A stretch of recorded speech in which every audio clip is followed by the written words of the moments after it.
hari abantu twahaye amatongo, umuntu duha 50 hectares akemera ko azokora ibintu byo kubaka, umwaka ugahera, kandi mwese muza muvuga ngo ikibazo cy'amafaranga si kibazo ndayafise ari ngaho, tukabaha impapuro muga tukarindira ikintu mukora tukakibona.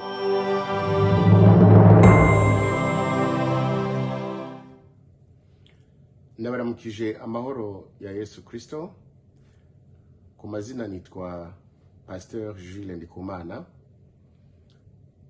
Nkaba ndi ancien président wa BDUSA. Ariko kandi nkaba ndi umwe mu bajejwe ibikorwa bya BDUSA VS.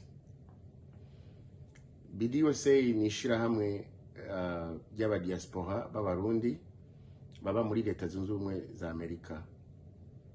Kandi BDUSA niyo yavyaye ishirahamwe BDUSA VS mu kwitabira kamo k'umukuru w'igihugu cyacu ciza cy'u Burundi, aho yahamagarira abarundi bose guhagurukira rimwe kugira ngo dushobore kubaka igihugu cyacu ciza cy'u Burundi. Hariho inkuru imaze iminsi iriko iracana ko igenda hirya no hino ku mbuga ngurukana bumenyi. Iyo nkuru nayo akaba ari kiganiro caremeshejwe n'umushikiranganje w'ikiga ca leta nyakubahwa Dr. Alain Ndikumana, aho yari karaganira n'aba diaspora abaganiriza uko ivy'imigambi bigenda, iby'abazanye imigambi, donc uko ibintu bigenda uko ibintu bikurikizwa. Cari kiganiro ciza kandi abagiriwe ibakwe kukibamwo nizera neza yuko banezerewe canke baryohewe. Gusa mu biganiro uko yagiye atanga ivyiyumviro, hari ahantu yashitse aho yavuze ngo aba diaspora benshi baraza bavuga ko bafise imigambi, bagasaba ibibanza byo kubakiramo, maze tukabibahereza bya bibanza, ariko ntibashobore kurangura imigambi kuko nta mahera berekana, maze ibintu bikagenda uko. Acatanga akarorero ngo nk'akarorero hariho abaje tubahereza hectare 50 baje kurangura imigambi, baje bavuga ko bafise amafaranga, ariko umwaka uraheze ata amafaranga berekanye, no kuvuga barananiwe, barayamaze ngo abwirwa benshi akumva bene yo.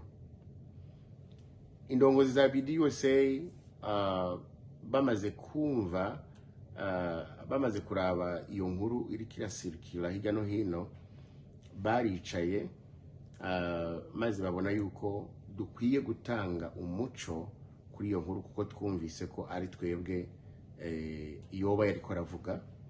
Rero twagombye ko dutanga umuco kugira ngo abantu batahure ivyo ari byo. Mu by'ukuri tumaze kuza mu gihugu tuje gusaba ikibanza, kuko twamaze kuronka abagwiza tunga bafise uburyo bazodushigikira kugira ngo umugambi twiyemeje tushire mu ngiro. Kubw'ivyo tumaze gushika baraduhaye ikibanza, kandi turashimira cyane umukuru w'igihugu cyacu ciza cy'u Burundi Nyenicubahiro Evariste Ndayishimiye, kuko twaramusavye aratwumvira, aratugabira cyangwa araduha ico kibanza ca hectare 50. Iyo baguhaye ikibanza baraguhereza amezi 6 kugira ngo ube wamaze kwerekana, ube wamaze kudepoza document n'amaitude asabwa kugira ngo uwo mugambi wawe uwutangure mu buryo nyezina. Mu by'ukuri bamaze kuduha amezi 6 ya mbere twarahaye akazi umu-engineer, ariko muri amezi 6 ya mbere, muri amezi 6 ya mbere twahuye n'ibibazo. Ibi bibazo imbogamizi zabaye nyinshi, kuko umu-engineer ntabwo yadukoreye ibyo twamusaba. Twakoresheje uburyo bungana burenga 1,500,000, ariko tuza gusanga mu nyuma ibyo yashoboye gukora bingana n'1,200,000, ni ukuvuga yuko imiliyoni 300 irenga ntabwo tuzi iyo yagiye, turacayirondeza. Twibaza yuko umushikiranganji ajejwe ca leta nyakubahwa Dr. Alain Ndikumana ayo makuru ayazi neza, azi ibibazo twahuye navyo. Nimba atabizi naho ategerezwa kuba afise amakuru atariyo, na niyo mpamvu bibaye ngombwa ko tubisigura bino bintu yuko twahuye n'imbogamizi amezi 6. Nagomba menyesha yuko nta mwaka, ni kuko kijya kiganiro nibaza ko kimaze nk'amezi 5 canke amezi 6, nta mwaka wari bwahere, twari mu mezi 6 ya mbere. Kubwizo mbogamizi amezi 6 yaheze tutarangura ibikorwa twategerezwa kurangura muri ayo mezi 6. Niho twagiye turatakambira kandi umukuru w'igihugu cyacu cyiza cy'u Burundi, kandi tubandanya tumushimira bivuye ku mutima kugira ngo atwongere ayandi amezi 6. Mu by'ukuri turamushimira cyane ko yatwumviye, maze twaramuririye aratwumva, maze araturonsa kandi ayandi amezi 6 kugira ngo tubashe kurangura ibyo bikorwa twiyemeje. Muri ayo mezi 6 twakoze ubudasinzira, ko byabaye ngombwa ko turondera uwundi mu engineer avuye muri Amerika, kuko niwe yakoze ibikora inka, niko no byita. Ibyo engineer wa mbere yananiwe mu mezi 6, we yabikoze mu mezi ari munsi y'amezi 3. Yari yabikoze byose. Dokima zose twasabwa twarazidepoje, amaetude yose twasabye twarayadepoje, nta kintu na kimwe tutadepoje twasabwe.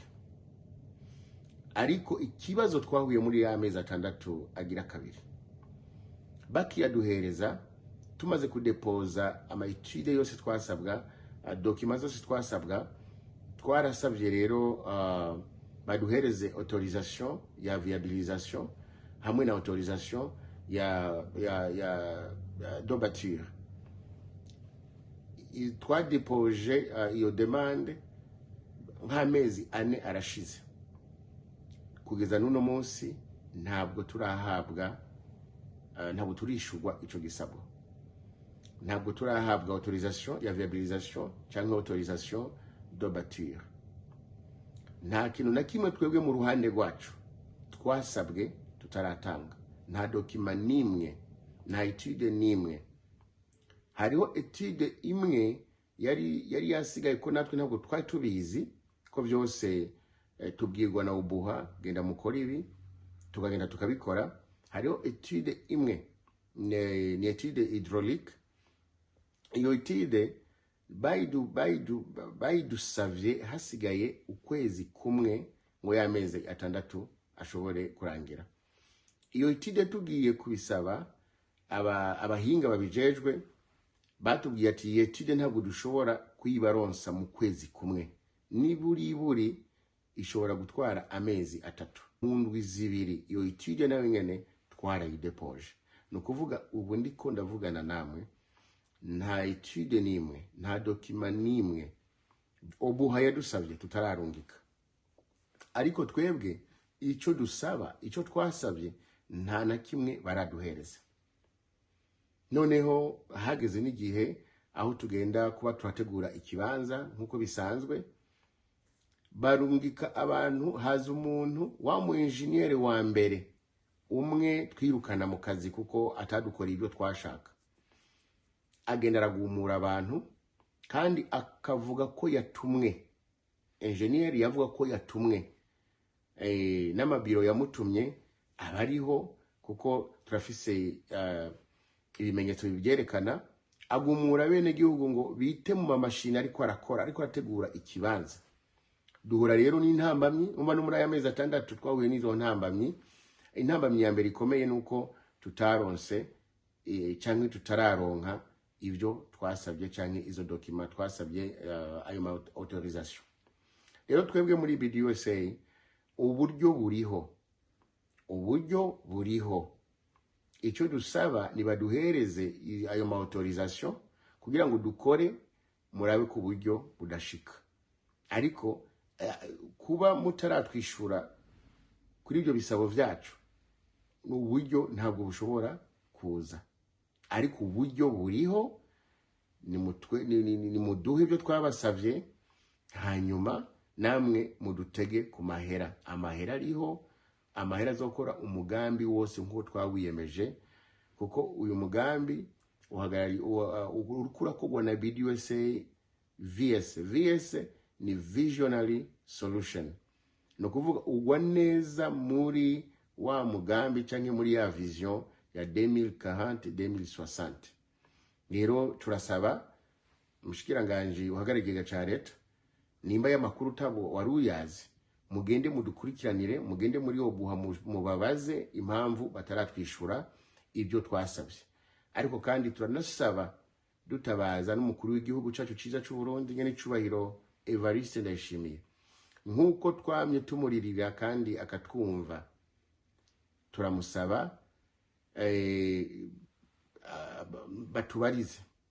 batubarize kugira ngo turoshobore kuronswa izo document, kugira ngo uburyo bwinjire ibikorwa bitangure. Murakoze cyane, Imana ibahezagire, ihezagire abarundi bose, ihezagire BDUSA, ihezagire BDUSA VS, kandi twese hamwe birashoboka. Bye.